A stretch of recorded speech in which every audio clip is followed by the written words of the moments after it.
Hey there everyone, I hope you're all fine. So in this tutorial we are going to learn how to duplicate a page in Notion. So without further ado, let's get started. So when you open Notion, you will see an interface like this where you will see a bunch of workspaces that you have created on the left side. Okay, so you just need to simply click on this hamburger menu and you will need to scroll at the bottom where you will find your pages. So I will click on one of these pages here, and as you can see it is a habit tracker. So I'm going to show you the full month.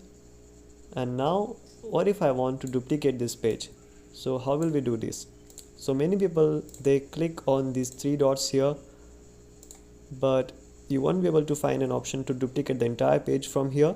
So what you will need to do is you will need to click on these three dots that are on the left side.